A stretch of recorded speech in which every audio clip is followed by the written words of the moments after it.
Géopolitique, Marie-France Chatin. Bonjour, depuis le lieu unique à Nantes pour la 10e édition des Géopolitiques de Nantes, rendez-vous annuel co-organisé par l'Institut des Relations Internationales et Stratégiques et Nantes Métropole. Regard sur la Russie avec cette question, Russie, quel avenir, avec ou sans Vladimir Poutine?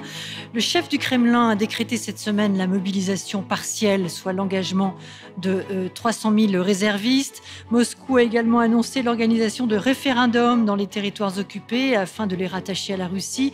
Ils ont démarré ces référendums vendredi et se tiennent jusqu'au 27 septembre.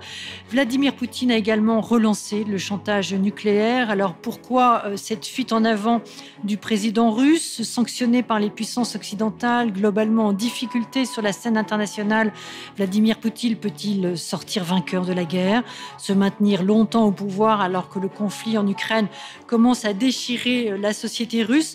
Autant de questions avec nos invités que je présente. Anna Colin-Lebedev, maîtresse de conférences en sciences politiques à l'université Paris-Nanterre et autrice de Jamais frères, point d'interrogation, Ukraine et Russie, une tragédie post-soviétique parue aux éditions du Seuil. Bonjour. Bonjour.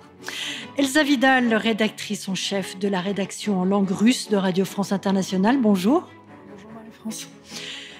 Lucas Aubin, directeur de recherche à l'IRIS, son dernier ouvrage Géopolitique de la Russie aux éditions La Découverte. Bonjour. Et Jean de Glignasti, directeur de recherche à l'IRIS et ancien ambassadeur, auteur de La Russie, un nouvel échiquier qui vient de paraître aux éditions Erol. Bonjour. Bonjour. 7 mois après les débuts de la guerre, sa résolution semble plus lointaine que jamais et ses conséquences particulièrement dangereuses. Jamais depuis la crise des missiles à Cuba il y a 60 ans, les leaders américains et russes ne s'étaient confrontés de manière aussi explicite sur les dangers d'une guerre nucléaire. Ma première question, c'est votre regard à chacun sur les nouveaux développements. Pascal Boniface, dans son discours inaugural des géopolitiques de Nantes, évoquait l'idée de dérive et d'accélération de la défaite de Vladimir Poutine. Est-ce que vous partagez les uns et les autres? Anna Colin-Lebedev. Alors, sur la dimension militaire et géopolitique, j'avoue que ma compétence est limitée. Je suis sociologue et spécialiste davantage des dynamiques internes des sociétés. Mais il est vrai que les déclarations faites par Vladimir Poutine le 21 septembre, et notamment la déclaration de mobilisation générale, mais aussi les référendums, sont un bouleversement majeur pour la politique intérieure russe, qui remet en cause, en fait, la totalité du contrat social qui a été établi entre le pouvoir russe et la société. Nous avons bien évidemment encore du mal à voir les développements, l'évolution que ça prendra, mais ça s'apparente aujourd'hui, ce que l'on observe aujourd'hui, vous voyez, dans l'immédiat, en fait, post-déclaration, ça s'apparente à un séisme. Alors, remise en cause du pacte social, c'est l'idée que les gouvernants disent à la population russe, c'est laissez-nous gérer, en échange on vous laisse, vous, citoyens, tranquilles dans vos vies. C'est probablement cela dont peut-être qu'on développera un petit peu plus tard, si vous voulez bien, Anna Colin-Lebedev. Jean de Glignasti, votre point de vue à vous sur les derniers événements, dérive, accélération de la défaite? Alors, moi non plus, je n'ai pas une compétence militaire particulière, mais il est clair que les Russes ont subi une défaite majeure. Ils ont livré beaucoup de matériel, il y a eu une débandade des troupes, et donc effectivement la mobilisation partielle, c'est un signal vis-à-vis de l'étranger. C'est un signal vis-à-vis des Ukrainiens, même si le mot ukrainien et Ukraine n'est jamais prononcé dans les discours de Poutine, et qui dit plutôt qu'il se bat contre l'Ouest collectif, si je puis dire.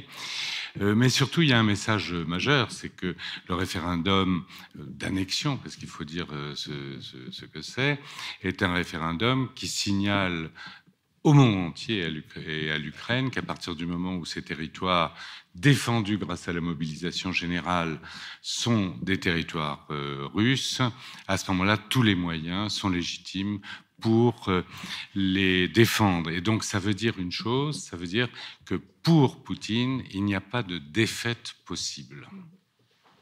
Elsa Vidal.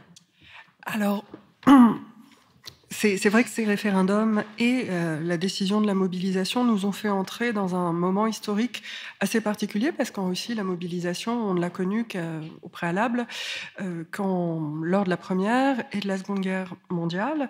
Donc, il est très clair que c'est un signal d'une grande puissance qui est envoyé à la population russe. Ce qui est intéressant, à mon sens, c'est aussi que cette décision, elle est au carrefour de plusieurs points de pression. D'une part, Vladimir Poutine a été contraint d'entériner une défaite militaire, ou plutôt un succès ukrainien dans la région notamment de Kharkiv, le succès de la contre-offensive.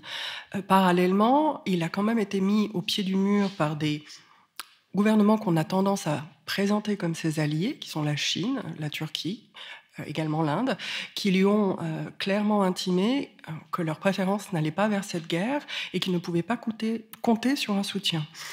C'est à ce moment-là qu'on a vu ce changement de stratégie. Et pour moi, il est évident que là, Vladimir Poutine s'est quand même efforcé d'obéir à la Chine, à l'Inde, et qu'il fait le choix de revenir sur un terrain politique en organisant ces pseudo-référendums dont l'issue ne fait aucun doute. Et au même moment, il nous met, nous, occidentaux, sous pression en brandissant une fois encore, puisque ce n'est pas la première fois depuis le début de cette guerre, l'argument de la guerre nucléaire. Il nous enjoint donc de rejoindre un processus de négociation et de retirer notre soutien à l'Ukraine pour que celle-ci aussi s'asseye à la table des négociations. Le problème étant que la mobilisation nationale en Ukraine a atteint un point tel dans cette guerre qu'il n'est absolument pas acquis que ni le président ukrainien ni les alliés de l'Ukraine, s'ils devaient choisir d'accepter ce dialogue avec Vladimir Poutine, seraient en capacité à l'imposer aux Ukrainiens. Alors, arrêter notre soutien à l'Ukraine, il sera peut-être intéressant, on le fera plus tard, et je vais vous passer la parole, Lucas Aubin, d'évoquer cette volonté et cette croyance de Vladimir Poutine qui va parvenir à diviser les Européens, ne serait-ce que sur les questions de gaz, de pétrole, avec l'augmentation des prix, et que probablement c'est ce qu'il espère pouvoir jouer. Lucas Aubin, sur, alors oui, votre point de vue à vous, à la fois sur les référendums, on y reviendra bien sûr, la question de la mobilisation, est-ce que ça va changer quelque chose que de mobiliser 300 000 réservistes dont on voit que beaucoup quittent la Russie pour échapper Alors, sur le terrain, c'est très difficile de le dire pour le moment. Tout ce qu'on sait, c'est que ces réservistes sont très peu formés. Ils ont peu l'expérience des conflits à haute intensité. Et on sait aussi que le principal problème, jusqu'à présent pour l'armée russe, c'est un manque de moyens d'armement moderne. On sait que ces dernières semaines, la puissance russe a fait des demandes auprès de la Corée du Nord et de l'Iran pour obtenir du matériel militaire. Donc c'était déjà un aveu de faiblesse à ce moment-là. Aujourd'hui, Vladimir Poutine, concrètement, est en train de former ce qui s'apparenterait finalement à de la chair à canon qu'il va mettre en première ligne à l'est de l'Ukraine pour essayer de conserver ces fameuses 4 zones soumises à un référendum d'ici jusqu'à lundi. Donc, est-ce que ça va fonctionner? Pour le moment, c'est très difficile de le dire. Néanmoins, ce qu'on peut dire, c'est qu'à l'échelle de la société russe, cette décision de mobilisation partielle a fait rentrer la guerre dans toutes les familles russes. Et ça, c'est vraiment très important de le savoir, parce que jusqu'à présent, on parlait d'opérations militaires spéciales, et finalement, c'était des soldats déjà entraînés qui partaient au front, ou alors, quand ils n'étaient pas entraînés, ils étaient choisis dans des républiques en Russie, donc c'est des régions où des minorités ethniques vivent. Et donc, finalement, ces minorités ethniques, généralement, permettaient de conserver la population russe, qui représente 80% de la population totale de la Fédération de Russie, de conserver la population russe en dehors de ce débat en fait politico-militaire finalement. Et aujourd'hui, quand on sait que effectivement 300 000 personnes vont être mobilisées, mais parmi 25 millions de personnes qui pourraient l'être. Donc aujourd'hui, on a 25 millions d'hommes en Russie qui vivent avec une épée de Damoclès sur la tête, à savoir est-ce que ça va me tomber dessus ou non. Et ça explique notamment l'exode qu'on a pu voir ces derniers jours.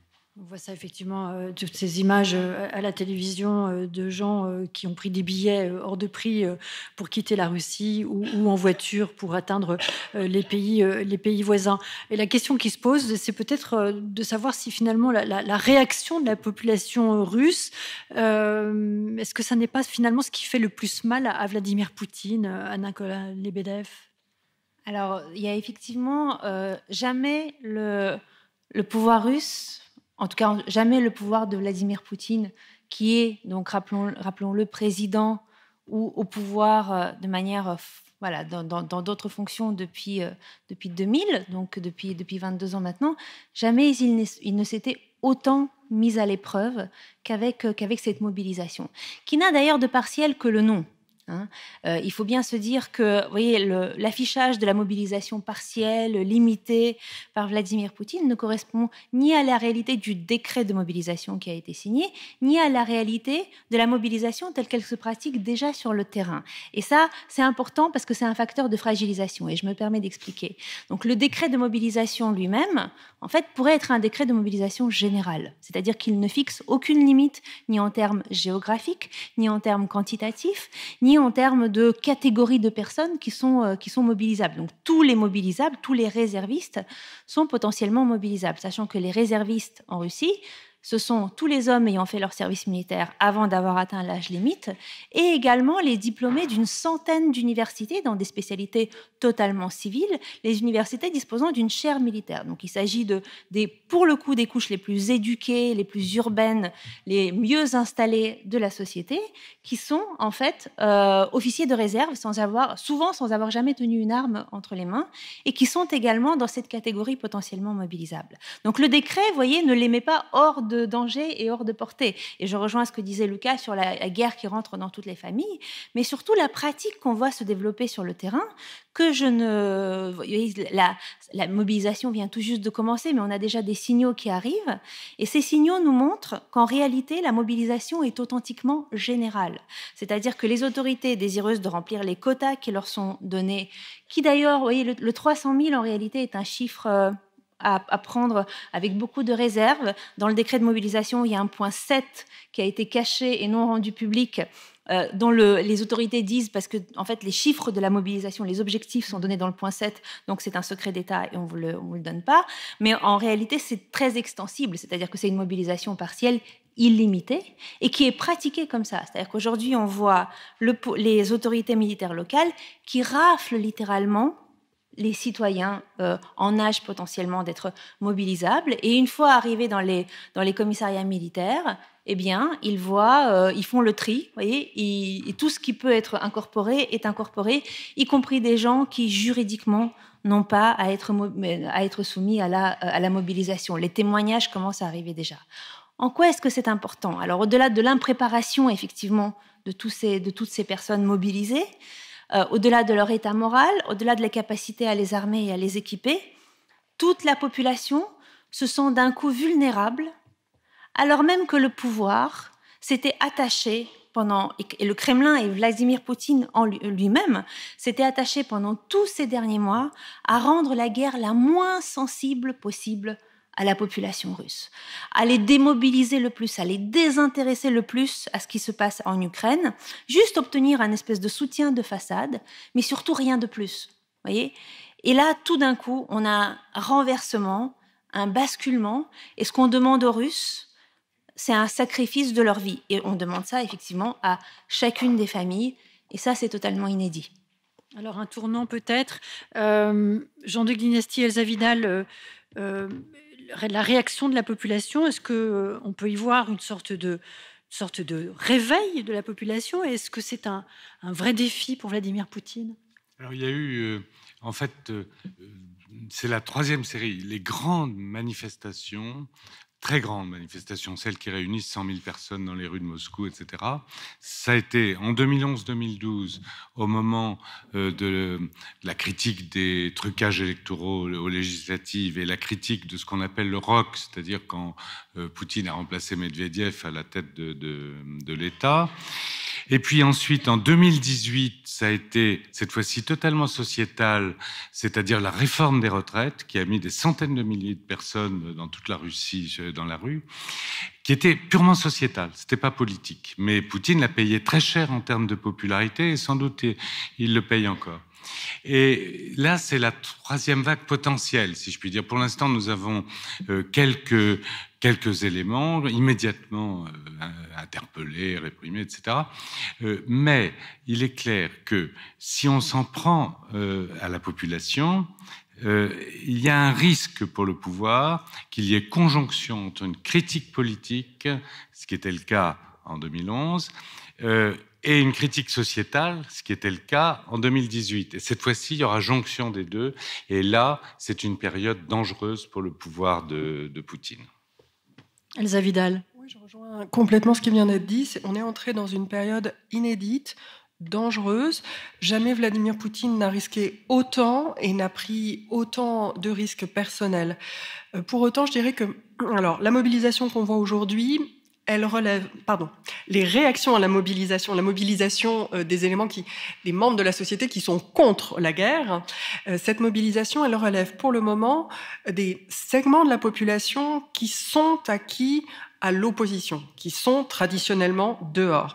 Et leur profil sociologique, ce serait typiquement moins de 35 ans, parlant une langue étrangère ou ayant pu voyager à l'étranger, plutôt les libéraux, plutôt les urbains, voilà. Donc, mais on les a vus très régulièrement dans la rue. Attendons de voir si on atteint les niveaux des précédentes mobilisations de 2018 et 2012.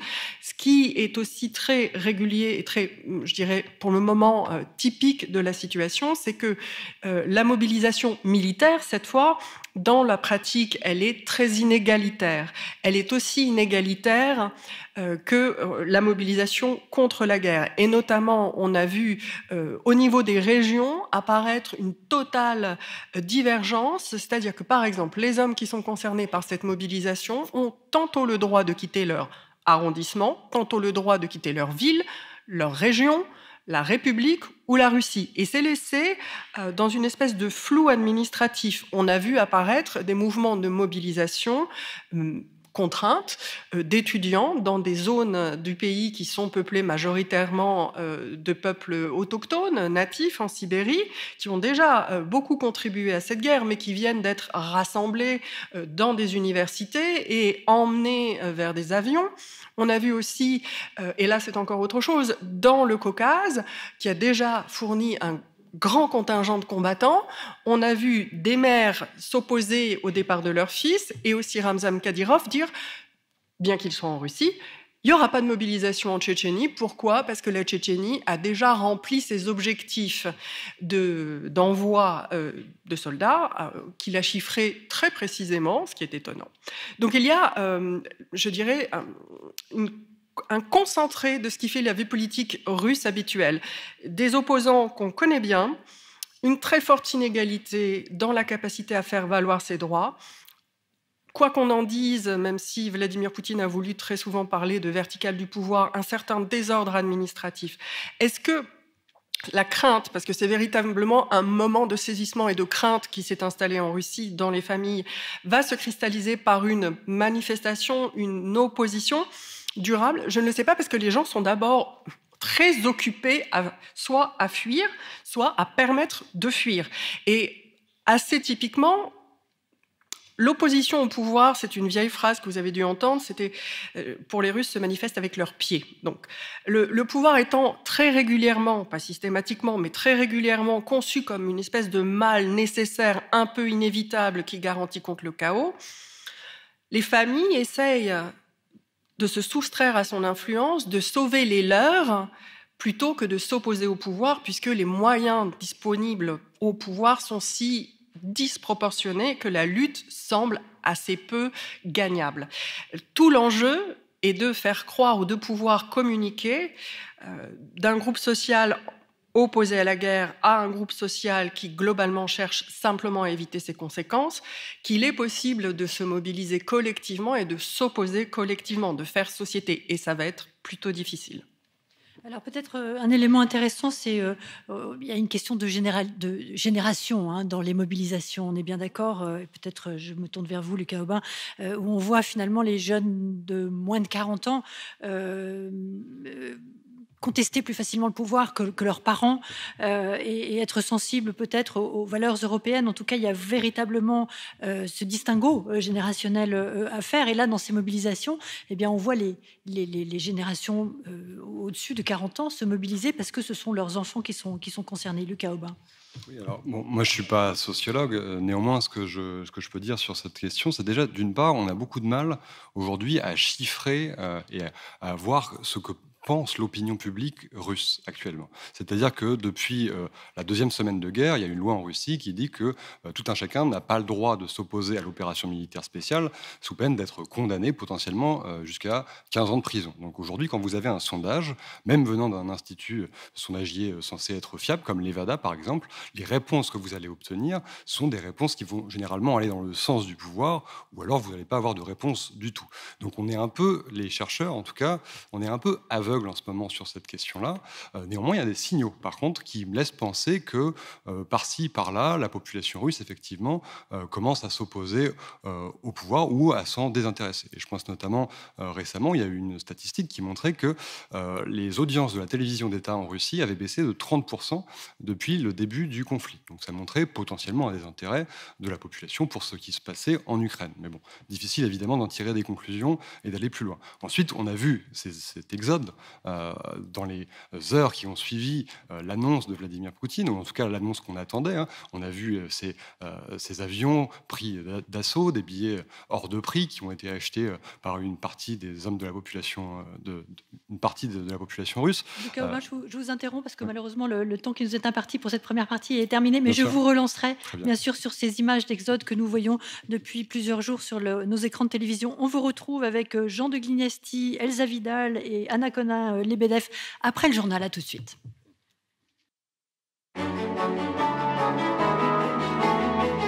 Géopolitique, Marie-France Chatin. Russie, quel avenir avec ou sans Poutine? Nous retrouvons nos invités depuis Nantes, où se tiennent les géopolitiques de Nantes, au lieu unique, la scène artistique nantaise. Nos invités, Anna Lebedev, maîtresse de conférences en sciences politiques à l'université Paris-Nanterre, autrice de Jamais frères, Ukraine et Russie, une tragédie post-soviétique parue aux éditions du Seuil. Elsa Vidal, rédactrice en chef de la rédaction en langue russe de Radio France Internationale. Jean de Glignesti, directeur de recherche à l'IRIS et ancien ambassadeur, auteur pour son dernier ouvrage de la Russie, un nouvel échiquier paru aux éditions Erol, et Lucas Aubin, directeur de recherche à l'IRIS, son dernier ouvrage Géopolitique de la Russie aux éditions La Découverte. Lucas Aubin, je vous ai coupé la parole à la fin de la première partie de l'émission.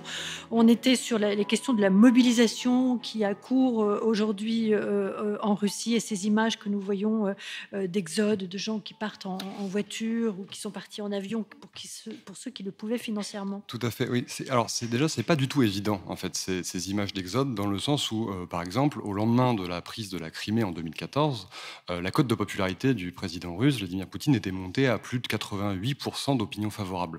Donc il y avait eu un effet patriotique très, très important, très intense, et finalement, pour beaucoup de Russes, le retour, entre guillemets, évidemment, de la Crimée était considéré comme quelque chose de juste. Aujourd'hui, après 7 mois de guerre, hein, évidemment, la population russe, a priori, n'est pas dupe, confrontée à la réalité, et non pas à simplement une idée, l'idée nationale, l'idée de la grandeur nationale russe, confrontée à la réalité du combat, peut-être qu'elle prend d'un coup conscience aussi des difficultés du terrain, du fait que finalement cette guerre n'est pas forcément juste, et qu'on a affaire à une guerre concrètement impérialiste qui date évidemment de la chute de l'Union soviétique. Autant de signaux qui laissent penser que potentiellement il y aura des zones dans le futur en Russie, des zones de contestation nouvelles qu'on n'avait pas l'habitude de voir auparavant, notamment parce que la mobilisation partielle, qui évidemment est une mobilisation générale qui ne dit pas son nom, a contribué finalement à concerner l'ensemble de la population russe qui ne peut ignorer aujourd'hui ce conflit. Alors, vous avez tous parlé de tournant, avec cet exemple de la mobilisation de 300 000 réservistes, et on a compris que c'était un chiffre qui était vraiment à minima, parce que vous nous l'avez dit, Anna Colin-Lebedev, dans la première partie de l'émission, en fait, c'est une mobilisation générale, d'une manière ou d'une autre. Donc, tournant, période dangereuse. Ce que j'aimerais comprendre, c'est d'abord, est-ce que cette mobilisation est, d'après vous, un risque politique que prend Poutine, et en quoi la période est-elle très dangereuse, Anna Colin-Lebedev? Alors, c'est très difficile en réalité aujourd'hui d'analyser la vie politique russe, pour deux raisons. D'une part parce qu'elle est opaque, et l'opacité n'a jamais été aussi épaisse, et d'autre part parce qu'elle est désinstitutionnalisée. Et je pense que c'est un élément clé pour essayer de se poser la question, qu'est-ce qui arrive ensuite, face à cette grogne, par exemple, populaire qu'il pourrait y avoir, mais aussi face à la grogne des élites qu'il pourrait y avoir. Les élites qui sont beaucoup plus sous pression dans les régions que ne l'est Moscou, au final, vous voyez, retranché quelque part dans la forteresse. Alors, il faut comprendre que les 20 années au pouvoir de Vladimir Poutine ont été 20 années de démantèlement de l'ensemble des institutions politiques qui avaient été construites, qui avaient été fixées dans la Constitution russe de 1993, et je dirais qui avaient commencé à fonctionner bon an, mal an, d'une manière complètement déformée, etc., mais néanmoins sous la présidence de Boris Yeltsin. Donc, les partis politiques, le système de partis était extrêmement baroque, imparfait, traversé de jeux de clans, de milieux d'affaires, etc., dans les années 1990. Mais dans les années 2000, Vladimir Poutine a en fait vidé de sa substance le concept même de parti politique et d'opposition partisane. Donc aujourd'hui, dans le Parlement, vous avez le parti du pouvoir et vous avez des faux partis d'opposition, qui sont là en fait pour représenter une certaine diversité des opinions, mais qui en réalité en font juste une chambre qui entérine tous les projets qui sont proposés par le pouvoir. Et on peut dire ça de l'ensemble des institutions. Vous voyez, la Russie est un État fédéral, mais néanmoins le pouvoir que peuvent avoir les gouverneurs des régions et les instances politiques locales qui sont conséquents dans la Constitution, ont été vidés de leur substance. Et puis la Constitution elle-même a été réformée d'une manière totalement irrégulière lors d'un référendum constitutionnel de 2020. Et je dirais, pourquoi est-ce que j'insiste là-dessus, sur ces éléments un petit peu techniques? C'est-à-dire que, vous voyez, derrière Donald Trump aux États-Unis, il y avait des institutions. Et je dirais, une fois Donald Trump parti, le fonctionnement institutionnel a été blessé, mais n'a pas été anéanti par la présidence d'un seul homme. Les années au pouvoir de Vladimir Poutine et les réformes successives ont fait en fait du champ politique russe des institutions un champ de ruines, je dirais. Elles fonctionnent essentiellement comme des lieux de rente, et des lieux de proximité avec le pouvoir. Et donc, l'ensemble des liens politiques aujourd'hui sont des liens personnels. C'est beaucoup des allégeances personnelles, soit à Poutine directement, soit à quelqu'un qui a son allégeance à Poutine, etc. C'est-à-dire que tout repose sur des liens interpersonnels, et donc on a énormément de mal, en réalité, à comprendre qu'est-ce qui se passe, par exemple, si Poutine disparaît. C'est-à-dire que, vous voyez, il y a certes des procédures constitutionnelles qui sont mises en place, c'est le Premier ministre qui prend l'intérim, mais au-delà de ça, vous voyez, on sent que les scénarios différents sont complètement aléatoires.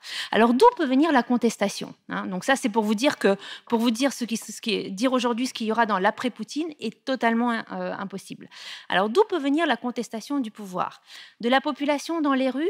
En réalité, j'en doute. J'en doute parce que ce n'est pas le mode d'action privilégié des Russes, non seulement sur ces 20 dernières années, non seulement sur ces 30 dernières années, mais de manière générale. Je dirais, dans l'histoire russe, il y a très peu d'exemples d'une contestation dans la rue qui aurait réussi, qui aurait renversé un pouvoir politique, qui aurait montré aux citoyens qu'ils peuvent faire quelque chose. Généralement, ça se termine tragiquement pour les participants de la mobilisation, sans résultat institutionnel. Donc les Russes ont d'autres modes d'action qui ressemblent effectivement à des modes d'action avec les pieds. Ils utilisent les armes des faibles qui sont la défection, qui sont le refus d'obtempérer, mais disons sans l'afficher, le sabotage, etc. Donc, je dirais, l'État risque plus de pourrir sur place qu'il ne risque d'être renversé.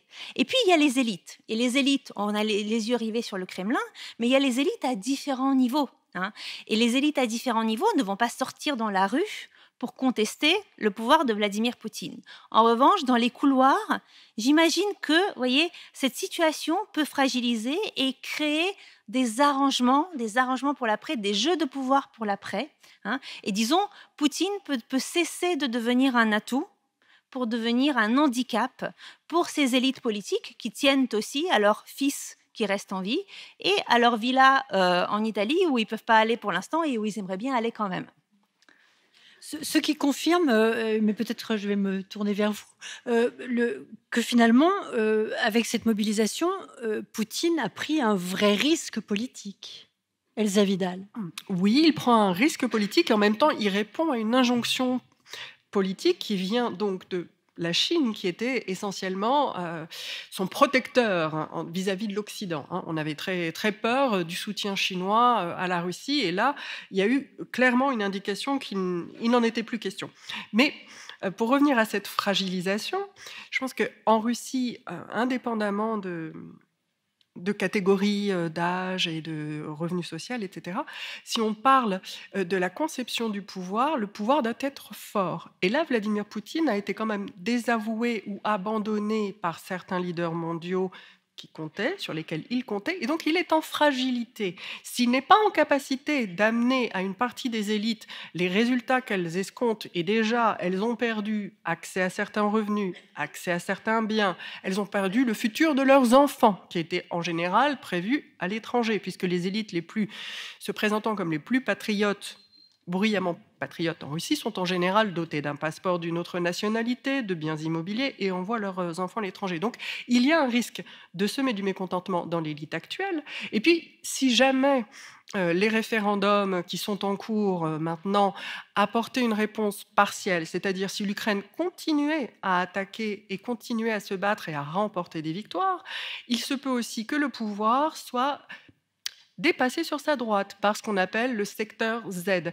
Il y a des blogueurs très influents qui ont été assez encouragés par le pouvoir au début de cette guerre, qui commencent à le critiquer et à dire non mais en fait là c'est une vraie défaite, et en fait la seule question qui se pose c'est quand est-ce qu'on va perdre, pas va-t-on perdre nous les Russes, mais quand va-t-on perdre?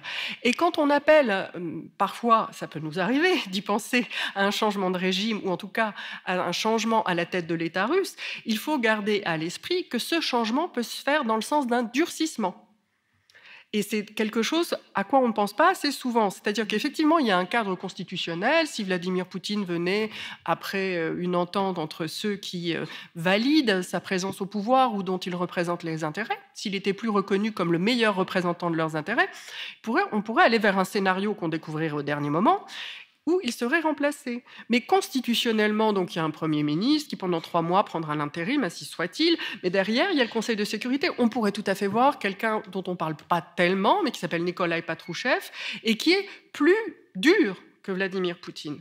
Donc ça, c'est impossible aussi. C'est ça, on évoque beaucoup ce clivage, cette rupture entre les durs et les mous en Russie.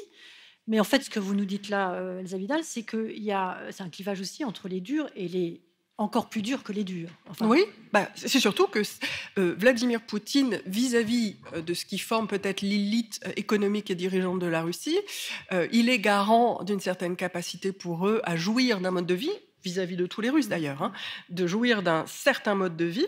S'il n'est plus en capacité de garantir ce mode de vie et qu'à l'extérieur, il n'est plus en capacité de valoriser la Russie et de lui garantir le rayonnement maximal, effectivement, il sera mis en balance.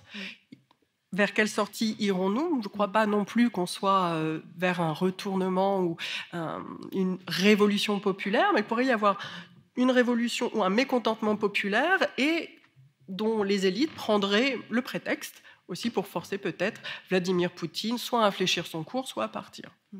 Alors finalement, est-ce qu'il est trop tôt pour Jean de Glinesty, je vous pose la question, Lucas Aubin aussi, pour dire si oui ou non Poutine est aujourd'hui affaibli. Et j'avais cette question aussi à propos des oligarques. Est-ce qu'ils peuvent mener à un changement de politique du Kremlin? Jean de Glignesti. Que Poutine soit affaibli, je crois que c'est clair, et tout ce qui a été dit ici l'a montré. Poutine est extrêmement vigilant sur sa droite, en fait. La gauche russe est éclatée. À supposer que Navalny même soit considéré comme à gauche, il n'a jamais constitué un vrai danger politique pour Poutine. En revanche, la droite, oui.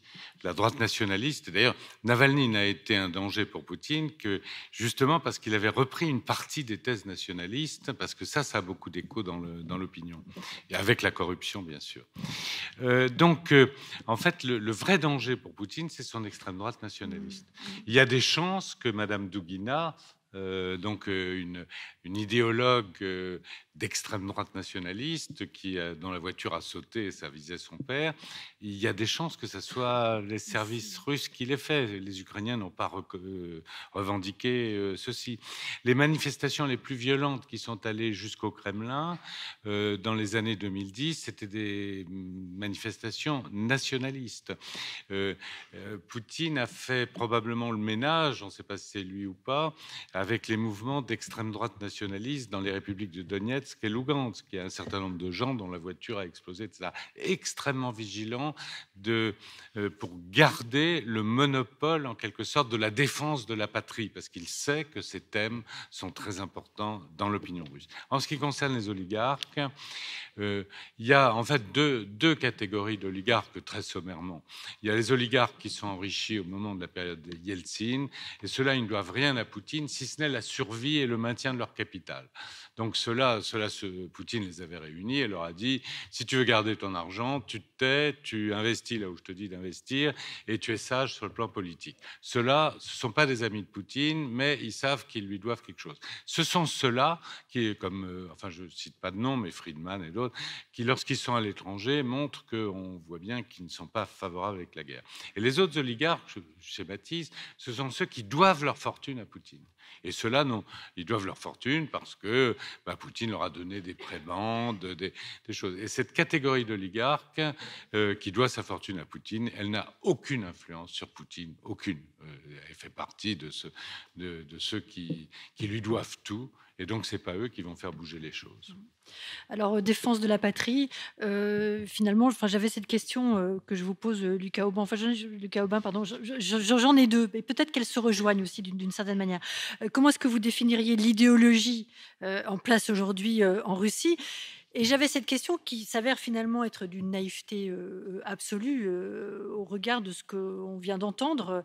Est-ce que l'agression de l'Ukraine peut faire basculer une Russie débarrassée du régime autoritaire vers une démocratie d'inspiration occidentale et européenne? Ça, je pense que l'État rayé définitivement cette question. Pour le moment, c'est pas à l'ordre du jour. Pour revenir à la question d'avant, très rapidement, il y avait un autre élément qui était important, je crois, c'est que Vladimir Poutine est en difficulté, certes en interne, mais aussi en externe. Et ça, c'est important. Elsa Vidal l'a rappelé un peu tout à l'heure. La Russie est de plus en plus isolée. Alors, au début du conflit, on avait des sanctions. Certes, c'était des sanctions uniquement occidentales. Et donc, ça comprenait finalement 19% du nombre des pays présents à l'ONU. Donc, finalement, c'est peu. Mais 19% de ces pays, c'est 61% du PIB mondial. Donc, c'est quand même évidemment pas rien. Et ce dont on s'aperçoit depuis quelques jours, quelques semaines, c'est que la Chine, l'Inde, les pays d'Asie centrale aussi commencent peu à peu à indiquer une forme d'impatience vis-à-vis du régime de Vladimir Poutine et vis-à-vis de cette guerre en Ukraine. Et le message en filigrane, c'est il faudrait que ça ne dure pas trop longtemps, sous peine que nous te lâchions, Vladimir. Et il s'avère que Vladimir Poutine a mis un point d'honneur depuis 22 ans à opérer ce qu'il appelle lui-même le pivot vers l'Est, c'est-à-dire qu'il avait décidé de faire en sorte de dériver en fait l'économie russe vers l'Asie, et notamment vers la Chine. Il avait eu cette phrase en 2013, je crois, où il disait qu'il fallait que l'économie russe prenne le vent chinois dans ses voiles. Donc le message était assez clair. Et en 15 ans, finalement, les échanges économiques entre la Russie et la Chine ont été multipliés par 13, ce qui est évidemment énorme, au point qu'aujourd'hui, la Chine est le premier partenaire commercial de la Russie. Actuellement, quand la Chine et Xi Jinping font pression sur Vladimir Poutine pour lui dire de terminer cette guerre le plus rapidement possible, ça signifie qu'il y a potentiellement une rupture derrière. Donc il y a une inquiétude de ce côté-là, et sans parler des pays d'Asie centrale, etc. etc. Pour répondre ensuite à votre question, effectivement, est-ce qu'on peut... alors, pour l'idéologie de Vladimir Poutine, l'idéologie de son régime, la plupart des chercheurs s'accordent pour dire qu'il n'y a pas d'idéologie au Kremlin actuellement, que Vladimir Poutine utilise des fragments idéologiques issus de la période tsariste, issus de la période soviétique, issus aussi du capitalisme libéral, etc., et qu'il utilise ces fragments pour une chose principale, essayer de conserver le pouvoir et pouvoir justement ensuite, lui, gérer l'État russe comme il le souhaite. Donc c'est la première chose. Ensuite, savoir si cette crise, cette guerre va engendrer un avènement démocratique en Russie, évidemment, c'est malheureusement beaucoup trop tôt pour le dire, et les conséquences pourraient être dramatiques comme bien heureuses, mais actuellement, on a peu d'éléments pour s'avancer sur cette question. Jean de Glignasti, je sentais que vous n'étiez pas d'accord sur tout ce que vient de dire Lucas Aubin. Sur un point précis, pas tout à fait. Vous savez, on attribue à Bismarck la formule la Russie n'est jamais aussi forte qu'on le craint et aussi faible qu'on l'espère. Et je crois qu'il ne faut pas non plus s'imaginer que tout est réglé, etc. Et notamment sur un point qui est l'isolement de la Russie. En fait, il y a eu une réunion à Samarcande d'une organisation qui s'appelle l'Organisation de coopération de Shanghai, qui a été perçue véritablement comme une espèce de contre-monde occidental. Dans cette réunion, il y avait l'Inde, il y avait la Chine, il y a des postulants comme l'Égypte, l'Arabie saoudite qui demande à être observateur et qui peut-être va rentrer. Et donc, il y a une sorte de contre-monde occidental qui se met en forme. Mais ce monde est fondé sur une base multipolaire. Chacun a le droit de parler. Poutine, on l'a fait attendre comme les autres. Il a été obligé de parler dans les coulisses en attendant que son tour vienne. Enfin, c'est un monde multipolaire. Chacun fait valoir son point de vue. Et le point de vue de la Chine et de l'Inde notamment, c'est que ça serait bien de négocier ou ça serait bien de faire un cessez-le-feu. Mais ne nous y trompons pas. Ceux qui disent, d'ailleurs le président de la République française l'a dit aussi, un cessez-le-feu, mais Poutine, il serait ravi d'avoir un cessez-le-feu parce qu'il capitalise les 20% du territoire ukrainien qu'il a conquis. Des négociations, mais Poutine, il serait prêt à négocier. Qui ne veut pas négocier pour des raisons évidentes, puisqu'il a comme objectif, Zelensky, de récupérer l'ensemble de son territoire, c'est l'Ukraine. Donc il y a une certaine ambiguïté dans les propos qui ont été prononcés par la Chine, l'Inde et d'autres, mais concrètement, ces pays-là, ils n'appliquent pas les sanctions. Concrètement, l'Arabie saoudite refuse d'augmenter de façon significative sa production de pétrole pour faire baisser les prix, parce que là, ça ennuierait sérieusement la Russie. Et donc, finalement, quand on dit que la Russie est isolée, finalement, c'est pas évident. Et les démarches diplomatiques qui ont été faites par les Américains, les Français et d'autres dans le monde pour essayer de mobiliser contre la Russie n'ont eu que des effets très limités.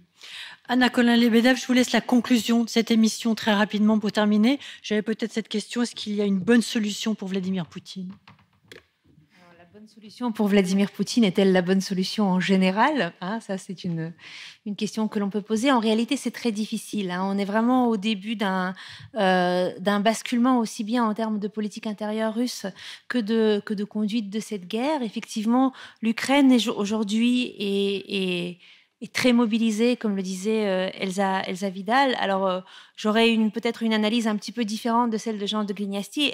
Elle n'est pas mobilisée pour récupérer ses territoires. Elle est mobilisée parce que pour elle, c'est une guerre existentielle. C'est-à-dire que soit elle arrête la Russie définitivement, soit elle périt et elle disparaît parce qu'elle perçoit le projet d'agression russe comme un projet génocidaire. Et bien évidemment, on n'arrête pas une guerre génocidaire en délimitant des frontières et en donnant un territoire au génocidaire qui veut en fait le tout. Donc, équation compliquée et surtout moment important, voyez, qui rebat certaines cartes et qui va sans doute transformer certains équilibres à l'intérieur de la Russie, tout comme sur la ligne de front. Moi, j'avais une question peut-être plutôt pour Anna Colin-Lebedev concernant la société russe.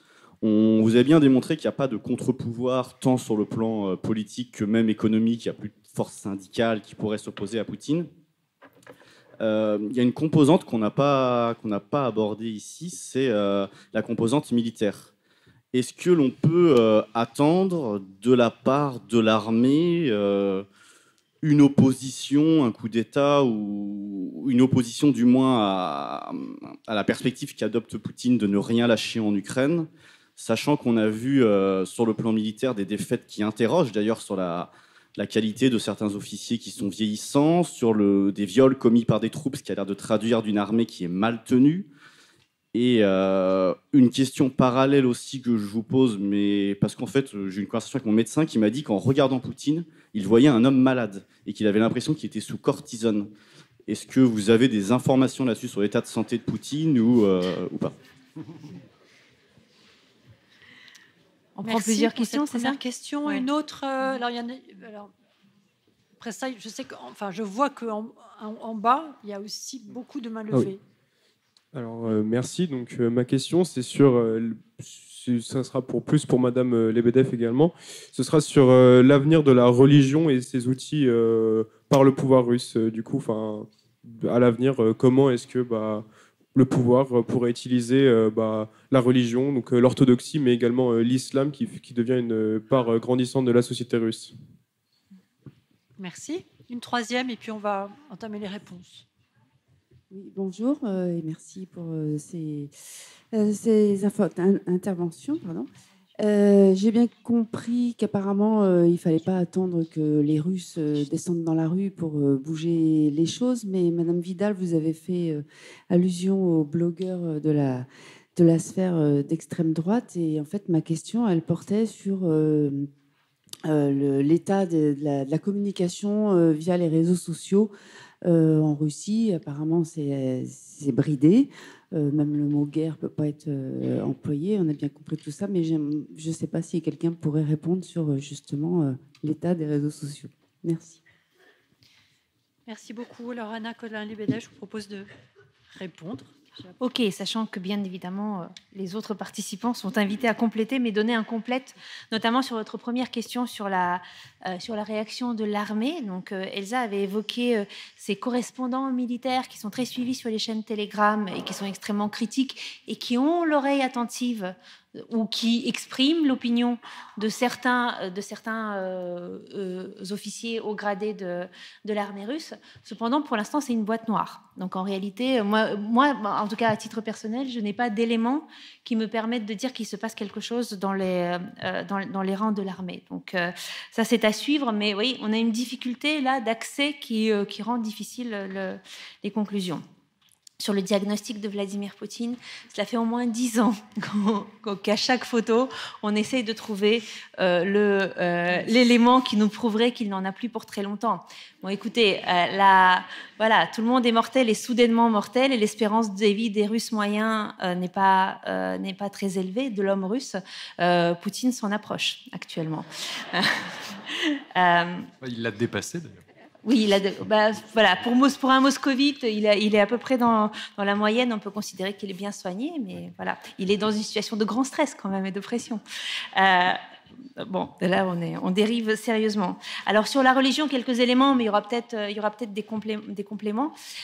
Il y a un grand décalage aujourd'hui en Russie entre l'usage politique qui est fait de la religion et l'alliance, notamment de l'Église orthodoxe avec le pouvoir, pour clamer les valeurs traditionnelles qui seraient promues par la Russie, alors qu'elles disparaîtraient dans l'Occident décadent. Et l'Occident décadent, c'est nous. Vous voyez, nous, ce lieu où la zoophilie devient légale, nous, ce lieu entre un mariage et un homme et une femme n'est plus possible, où seulement les liens homosexuels sont autorisés. Vous voyez, ça, c'est le discours que l'on entend à la télévision russe.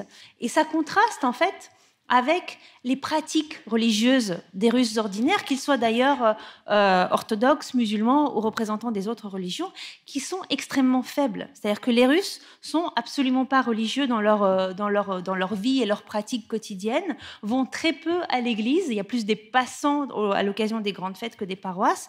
La preuve, c'est une très grande majorité des églises en Russie sont tout simplement fermées sous clé sans prêtre ni paroisse. Donc quand vous voyagez, vous voyez tous ces jolis bulbes qui ne correspondent absolument pas à des églises qui fonctionnent. Donc on est dans un effet d'affichage, on est dans un usage très superficiel de la religion. Le divorce, vous voyez, par exemple, reste très très courant. L'avortement est un mode de contraception extrêmement fréquent. Et je dirais...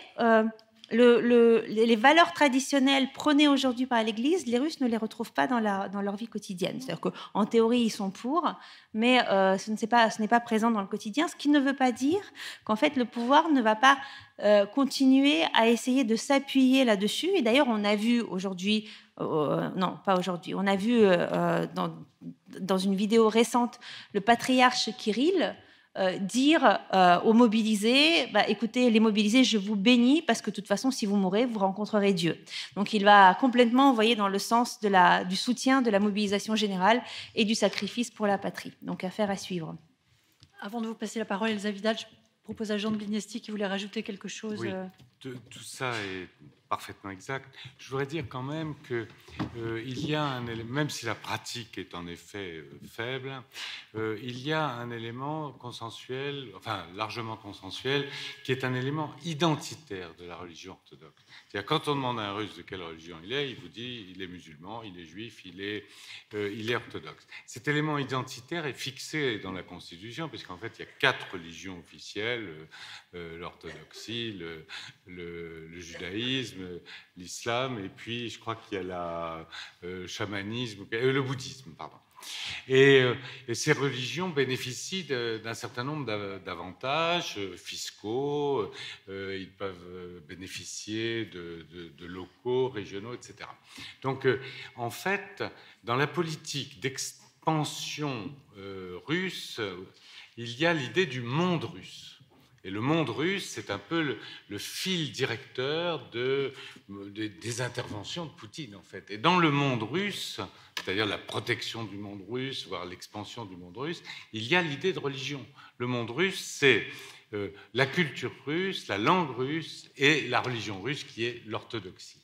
Et donc, en fait, même si la pratique est faible, comme l'a dit à juste titre Madame Colin-Lebediev, dans la réalité, l'élément identitaire est très fort en Russie.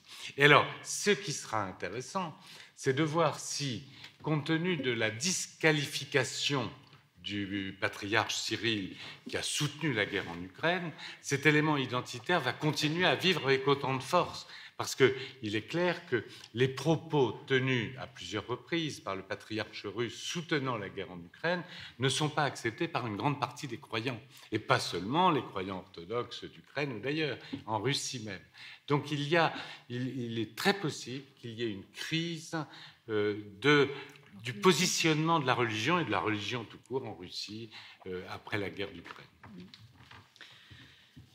Alors, la réponse à la question concernant les réseaux sociaux, Elsa Vidal. Alors, ça va peut-être sembler surprenant, mais en fait, les Russes peuvent tout à fait s'informer et assez facilement en utilisant soit des navigateurs qui permettent de tromper les barrières mises sur l'Internet russe en faisant croire que les Russes se connectent depuis un autre pays. Donc ça s'appelle un VPN et presque tout le monde en Russie l'utilise, y compris Peskov, le porte-parole de la présidence russe, quand bien même ces outils sont encadrés par la loi depuis 2017, ils doivent être déclarés, il y en a plein qui sont interdits, mais tout le monde en a, même les grands-mères. Donc on peut, comme ça, très facilement se connecter à l'Internet mondial, même si le pouvoir essaie de construire ce qu'il appelle un RUNet, un Internet russe. Par ailleurs, l'usage des réseaux sociaux est vraiment très développé, et ce depuis qu'ils sont apparus, avec plusieurs générations en fait de vecteurs qui permettent de contourner la censure ou de se retrouver et de construire un espace de débat parallèle. Et donc on a vu, par exemple au tout début, on a vu Skype, après on a vu Facebook, maintenant on n'est plus du tout sur Facebook, on est sur Telegram, et puis sur Signal aussi. Et sur Telegram, on peut absolument tout suivre. D'ailleurs, on s'informe de tout. On peut discuter avec des amis, mais on a aussi désormais tous les médias indépendants qui sont sur Telegram. Et depuis le début de la guerre, on a vu d'ailleurs Telegram être investis par des acteurs du monde informationnel pro-guerre. C'était alors jusqu'alors un terrain où ils n'étaient pas vraiment présents, mais comme ils se sont rendus compte qu'ils pouvaient avoir accès à tous les Russes par ce biais-là, on a vu donc ces blogueurs très très virulents investir cette zone plus ou moins libre de communication et d'information. Ça n'empêche pas que ce qui est considéré comme un média officiel soit soumis à une réglementation hyper stricte et que, au moment où le pouvoir le jugera opportun, les utilisateurs, c'est-à-dire ceux qui consultent les réseaux sociaux interdits ou les réseaux sociaux qui ont des publications qui diffament soit l'armée, soit le pouvoir, puissent être poursuivis, mis à l'amende et éventuellement punis de peine de prison. Mais comme très souvent en Russie, en fait, on a un arsenal légal qui permet beaucoup de répression et puis on ajuste en fonction des moments et de la nécessité l'usage de cette législation répressive. Voilà. Merci beaucoup.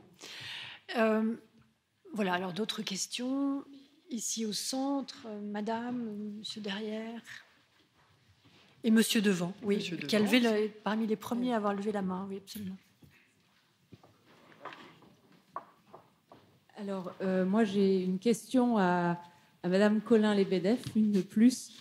Vous avez eu un mot très fort et même terrifiant, en fait, qui est celui de guerre génocidaire.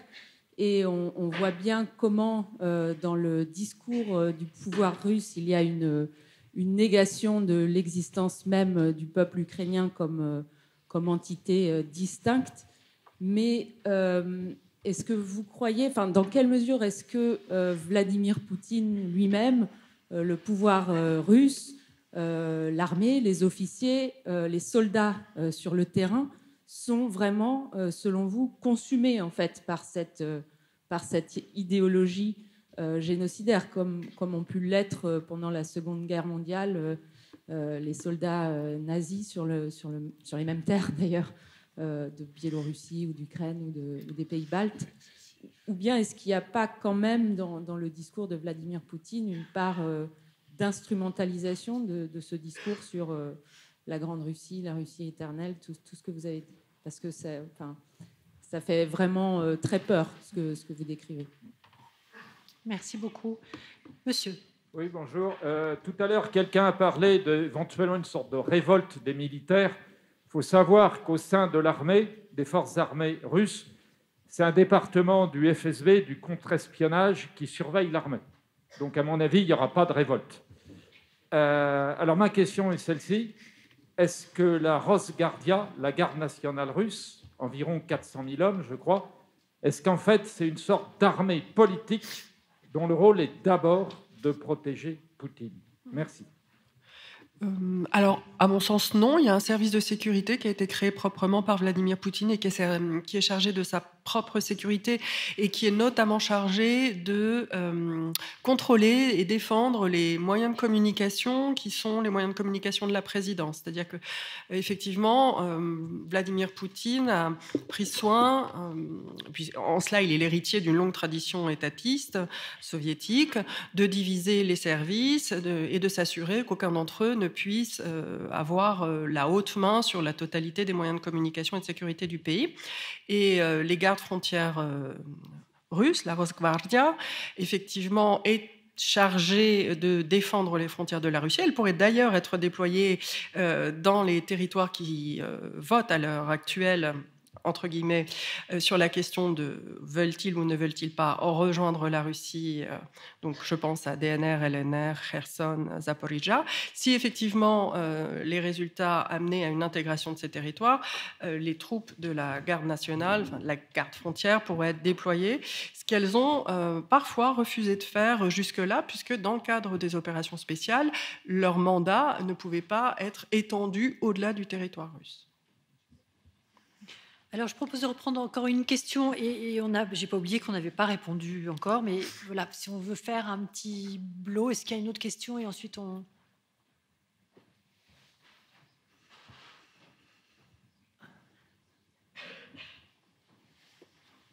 Bon, moi, j'ai une question qui est assez simple.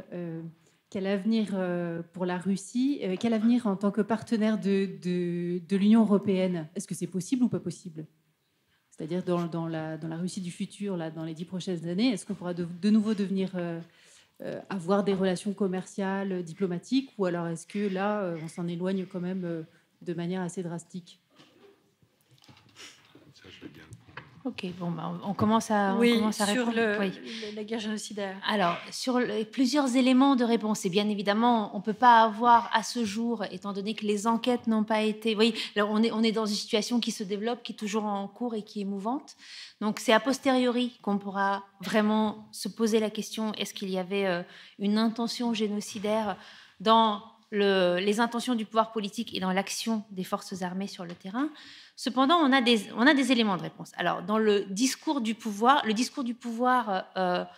et je dirais ce qui est autorisé, la parole qui est autorisée aujourd'hui en Russie, elle est clairement génocidaire. Et je pense notamment à un article qui avait été publié par un penseur sans statut véritable, autre que conseiller, mais qui a été publié sur le site de l'agence de presse officielle russe RIA Novosti, qui s'appelle Timofey Sergeitsev, et qui, lui, a un discours véritablement de cette nation ukrainienne. Il faut l'effacer de la surface du globe, il faut désukrainiser, il faut exécuter ceux qui ne peuvent pas être rééduqués et rééduquer les autres. Donc là, c'est vrai que voilà, ce n'était pas dans un discours de Poutine, mais ça fait partie du discours autorisé et rendu public. Alors après, sur les actions sur le terrain, vous voyez, c'est plus ambigu. Donc moi, je suis mes collègues qui sont spécialistes de différents génocides et qui rassemblent aujourd'hui les éléments. Dans les crimes de guerre documentés, commis par l'armée russe aujourd'hui sur le terrain, il y a en réalité un très grand élément de choc. C'est-à-dire qu'on a des corps armés, et notamment, vous voyez, quand on pense à ce qu'on a découvert à Boutcha, à Irpin, dans les banlieues de Kiev, ce qui a été les massacres qui ont été réalisés dans les premières semaines de l'invasion, en fait, on réalise qu'on avait des soldats qui ne s'attendaient absolument pas à arriver en terrain hostile, qui s'attendaient à conduire une opération de police auprès d'une population au pire indifférente, qui finalement ont rencontré une très grande résistance des civils, à qui on avait dit que les civils étaient des néo-nazis, que les Ukrainiens étaient des néo-nazis, et donc tous ceux qui s'opposaient à eux étaient automatiquement des néo-nazis, et donc une menace, et donc à exécuter, et donc voilà, un engrenage de la violence. Ça, c'est des éléments que nous avons jusqu'à maintenant. Vous voyez, la teneur idéologique, la teneur des ordres n'est pas encore tout à fait connue. En revanche, on a un deuxième élément qui paraît moins violent, mais qui est très important dans la définition de ce qu'est un génocide, qui est l'effacement de la culture et de la langue. Ça fait partie d'un projet génocidaire. Et ça, on constate que dans les territoires que la Russie occupe, l'une des premières choses que l'administration d'occupation fait, c'est changer les panneaux de signalisation de l'ukrainien vers le russe, c'est de enlever les livres scolaires ukrainiens et les remplacer par les livres russes et faire venir des enseignants depuis la Russie pour enseigner dans les écoles en russe selon le programme russe. Et ça, plus les questions de déportation d'enfants, voilà, on a des espèces de faisceaux d'indices aujourd'hui qui ne nous permettent pas de qualifier la situation de génocide, mais qui posent des points d'interrogation. Alors pour les Ukrainiens, ça va au-delà. Pour les Ukrainiens, en fait, il s'agit d'un projet que Moscou aurait, un projet génocidaire que Moscou aurait depuis des décennies, à minima depuis la grande famine des années 1930, le Holodomor, qu'ils considèrent comme la première tentative de génocide de Moscou contre le peuple ukrainien.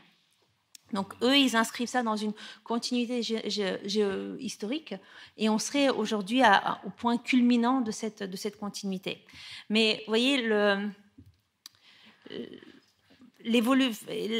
c'est très difficile parce que cette guerre change de nature à chaque instant. Et aujourd'hui, par exemple, on constate que dans les référendums qui ont commencé dans les territoires occupés, alors dans les régions de Donetsk et de Lugansk, la question est posée seulement en russe sur les simili-bulletins de vote, alors que dans les régions de Kherson et de Zaporijie, la question est en russe et en ukrainien.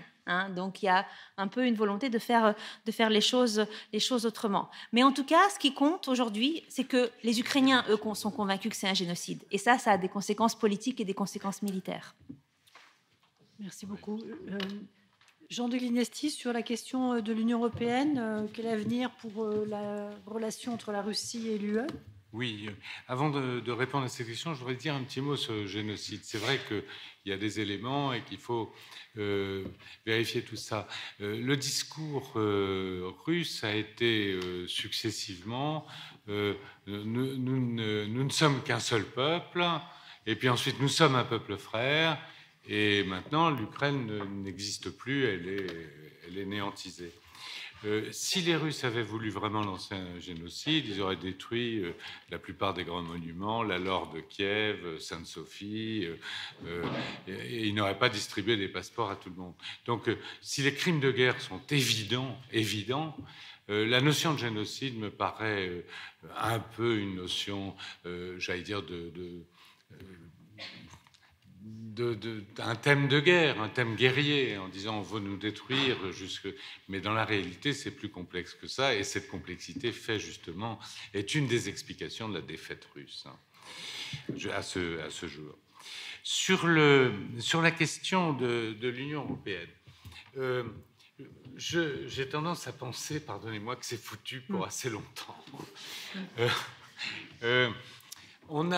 L'Union européenne a fait des efforts.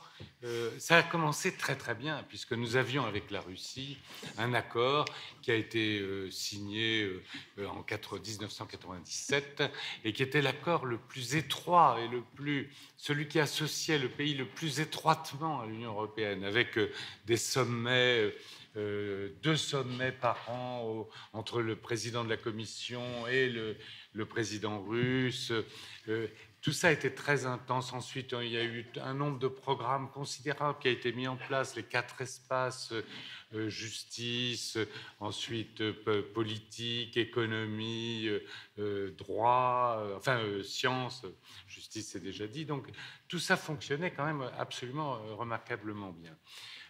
En fait, à partir de l'élargissement de l'Union européenne aux anciens pays qui avaient vécu sous la botte soviétique, on a vu que tous ces programmes avaient commencé à piétiner, parce que ces pays-là ne souhaitaient pas, en fait, véritablement se rapprocher de la Russie. On pouvait les comprendre.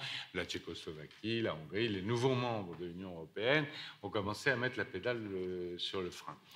Et cette affaire s'est progressivement dégradée à ce moment-là, avec une dimension politique bien avant l'invasion de l'Ukraine, une dimension politique sur la Syrie, il y avait eu bien sûr la Tchétchénie avant, et donc on a vu très bien qu'à un moment il y a une espèce de basculement de l'attitude russe, qui dans un premier temps se disait, après tout, l'Union européenne, c'est un partenaire comme les autres. Alors c'est très frappant pour ceux qui ont été au MGIMO, il y a un département Union européenne absolument incroyable, avec tous les textes, il n'y a même pas ça à Sciences Po, tous les textes pris au jour le jour, etc. Donc visiblement, on suivait ça de très très près. Le MGIMO, c'est l'université diplomatique russe, pardon.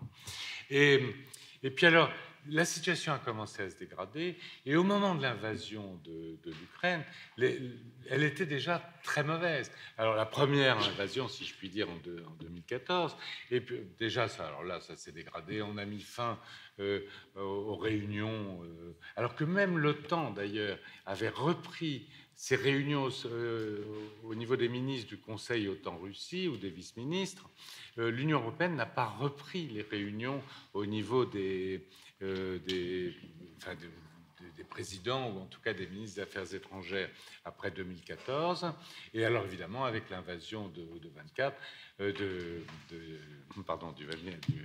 février 2022, là c'est complètement interrompu. Simplement, il y a un représentant de l'Union européenne qui vient d'être nommé d'ailleurs, c'est un diplomate français à Moscou. Et bon, il est clair que la reprise des relations avec l'Union européenne dépendra du règlement de l'affaire ukrainienne et de la reprise des relations avec l'ensemble de l'Ouest. Et disons que l'autonomie de l'Union européenne par rapport à l'OTAN et aux autres pays occidentaux en matière diplomatique avec la Russie est actuellement réduite à 0. Merci beaucoup. Alors, On ne relance pas le débat sur les génocidaires. En tout cas, on a compris que vous n'étiez pas d'accord. Et c'est tout à fait intéressant. Je vous propose, il nous reste un peu plus de 10 minutes. S'il y a d'autres questions, moi j'en ai une.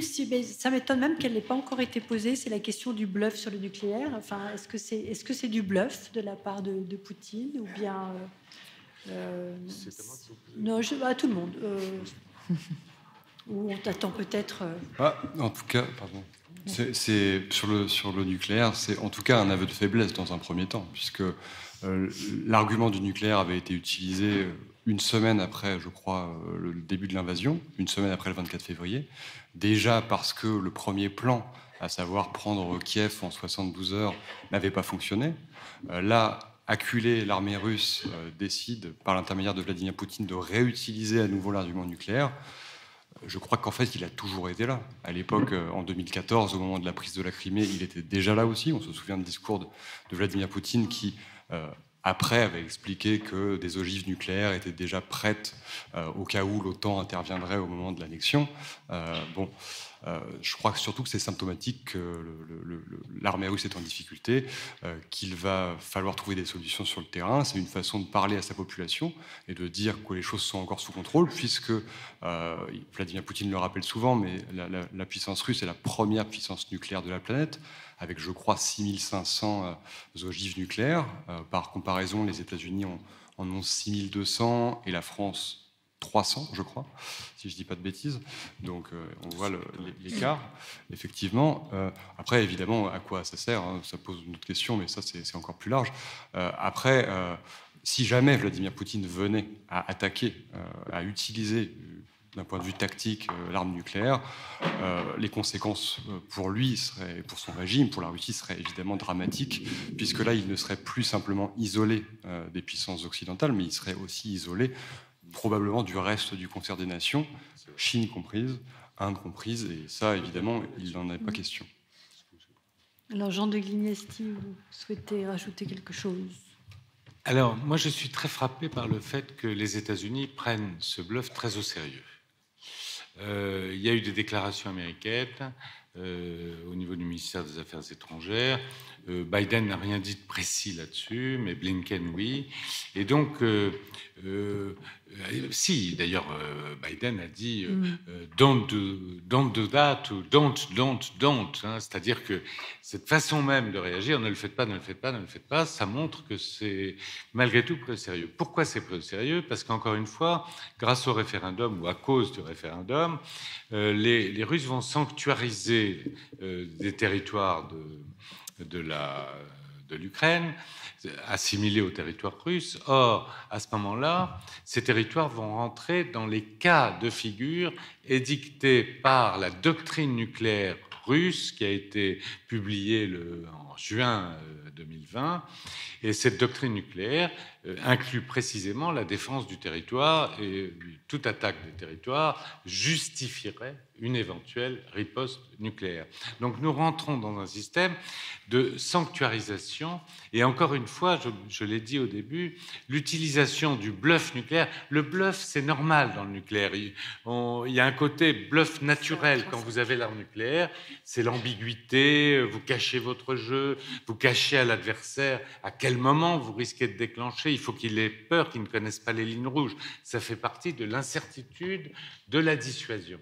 Donc ça, c'est pas vraiment choquant. Mais la sanctuarisation, ça, c'est du dur, si j'ose dire. Hein. Ça veut dire qu'on sanctuarise, et ça veut dire que dans l'esprit de Poutine, et je le redis ici, c'est un signal, il ne peut pas perdre. C'est-à-dire que ça veut dire que si je perds, c'est Armageddon. C'est ça à peu près ce que ça veut dire. Donc c'est un message très fort, même s'il y a une part de bluff, nécessairement, bien sûr. Voilà, pardon, alors je vous ai pris. Alors, monsieur devant. Moi, j'aurais bien aimé. Ah, pardon, Elsa. Je voulais juste compléter sur la question du nucléaire et du bluff. Alors, évidemment, la dissuasion, ça fonctionne sur le bluff. Mais moi, j'ai une interrogation sur cette question parce que les Ukrainiens ont déjà tiré sur la Crimée, qui est russe et qui est intégrée. Et ils ont aussi tiré sur le territoire russe, aux alentours de Belgorod, de l'autre côté de Kharkiv. Et donc, cet argument, il aurait pu déjà être énoncé, il aurait déjà pu nous être asséné. Donc, pour moi, on est quand même dans une séquence où, ayant perdu le point d'appui vers la Chine, on relance le dialogue avec les Européens et avec les États-Unis, parce que la Russie, le pouvoir russe pense toujours aux États-Unis en premier lieu, en utilisant la carte du nucléaire. Bluff, pas bluff, il va falloir voir effectivement si nous nous laissons impressionner et si, en anticipant l'option « non, on ne bluffe pas », on se soumet de peur du feu nucléaire. Donc je pense qu'il est très tôt, et publiquement, on aurait tout à gagner à ne pas laisser à croire qu'on a peur du bluff, si c'en est un, de Vladimir Poutine. Merci. Alors, j'ai une question. Ici. Ouais, ici. Je ne sais pas où vous êtes. Ici. Ah, ok, pardon. Oui, j'ai une question concernant la mobilisation. Est-ce que la mobilisation va avoir un fort impact sur l'économie russe ? Sûr. Alors, une question sur la mobilisation. Monsieur Devant. Faut le micro. Attendez le micro, monsieur, parce que sinon, on vous entend pas. Oui, comme c'est enregistré, en fait, c'est toujours mieux. Monsieur en pull bleu. Oui, bonsoir, excusez-moi. C'est une question complémentaire par rapport au nucléaire, parce qu'on parle beaucoup des effets, mais en fait, si franchissait le pas, ça serait quelle cible ? Parce qu'en fait, si la cible c'est l'Ukraine, automatiquement, le peuple russe en aurait des conséquences aussi, puisque les nuages radioactifs, on le sait depuis Tchernobyl, ils n'ont pas de frontières. Donc, il y aurait aussi des retombées sur le peuple russe ou sur les provinces annexées, et donc tuer des pro-russes. On peut répondre ? Alors, oui, parce que... Vous avez tout à fait raison, mais il y a toute une gamme d'actions nucléaires. Alors, évidemment, l'arme nucléaire tactique, c'est Hiroshima, actuellement. Ça fait 15 kilotonnes, donc ça fait des désastres, et dont tout le monde souffre, avec des radiations qui risquent d'aller en Russie et de tuer des soldats russes. Mais en revanche, il y a d'autres armes. C'est-à-dire, vous pouvez faire sauter une arme nucléaire à une certaine altitude, ce qui brouille complètement tous les réseaux électriques, électroniques, etc. Vous paralysez entièrement les dispositifs de toutes les armes. Ça, c'est une possibilité aussi. Il y a aussi une possibilité qu'on a vue dans la presse russe, et que l'opposition d'ailleurs russe a mise en avant, c'est le risque qu'on fasse sauter une arme nucléaire pour le principe en mer Baltique ou dans un endroit où ça ne fait pas trop de mort, mais pour dire, vous voyez ce que je suis capable de faire. Donc vous avez quand même toute une échelle avant l'utilisation de l'arme nucléaire, et même sous-nucléaire, vous avez la possibilité, il paraît que les Russes ont une énorme bombe thermobarique qui pourrait détruire la population dans un rayon de plusieurs kilomètres et dont les effets seraient à peu près équivalents sans être nucléaires. Donc il y a une escalade des jours possible. Et par ailleurs, dans la doctrine russe de juin 2020, outre les 4 cas, atteinte au territoire, etc., enfin, classiques d'utilisation de l'arme nucléaire, il y a un cas qui mérite quand même un peu d'attention. C'est ce que, dans la doctrine russe, on appelle l'escalade pour la désescalade. C'est-à-dire, en gros, ça veut dire quand on perd tout, eh bien, si on a le droit d'utiliser l'arme nucléaire pour permettre de réduire en fait la pression de l'adversaire, c'est l'arme nucléaire tactique. Donc il y a même une clause qui permet, dans la doctrine russe, elle n'est pas impérative, c'est un mode de fonctionnement, mais qui est publié, qui permettrait d'utiliser l'arme nucléaire tactique. L'impact économique de la mobilisation. Oui, je veux bien commencer. Alors, effectivement, oui, un impact à plusieurs niveaux. On a un premier niveau qui est celui où l'impact sera le moins sensible, c'est en termes de ressources humaines. C'est-à-dire ces hommes prélevés sur les entreprises vont manquer aux entreprises. En réalité, le business russe a prévu le coût.